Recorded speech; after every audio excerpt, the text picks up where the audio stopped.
সেই রব বলছেন, ও আমার বান্দা, এত কিছু তোকে দিলাম, তো এবার তুই কি করবি? বান্দাও বলে যে আল্লাহ আমিও তো আসলে চিন্তায় পড়ে গেছি, এত কিছু তুমি দিয়েছ আল্লাহ, আমি তোমার জন্য কি করব?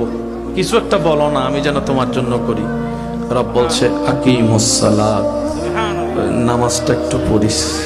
সুবহানাল্লাহ জোরে বলেন, নামাজটা একটু পড়িস। বান্দারে, কষ্ট হবে বলে তোদের নবীর উসিলা করে 50কে আমি 5 বানিয়ে দিয়েছি। শেষ ভালো যার, সব ভালো তার। সুবহানাল্লাহর আওয়াজ জোরে জোরে বলতে হবে সুবহানাল্লাহ। 50কে আমি তোদের কষ্ট হবে বলে 5-এর অঙ্কে এনে দিয়েছি। এই 5 গুলাকে আবার লাগাতার দিই নাই, মাঝখানে বিরতি দিয়েছি। জোহর থেকে আসরের একটু বিরতি, আসর থেকে মাগরিবের একটু বিরতি, মাগরিব থেকে এশার একটু বিরতি। বান্দা, তুই যে আমার জন্য পাগল হবি, নামাজ পড়বি, অনেক সময় দুনিয়া বুঝবে না।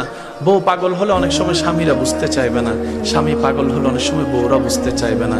তোর স্বামী হঠাৎ করে বলবে লাগাতার নামাজ দিলে আমি স্বামী চা বানাইতে বললে না করলে আবার তোকে পিটাইতে শুরু করবে। আমি চাই না তোর উপর কেউ আঘাত করুক, আমি চাই না তোর মধ্যে কেউ বাধা দেখ। সেজন্য আমি নামাজ দিয়েছি ফাঁকে ফাঁকে, যেন বাকি সময়টা তুই স্বামীর কাজ করতে পারিস, বউয়ের কাজ করতে পারিস। সুবহানাল্লাহ বলেন না।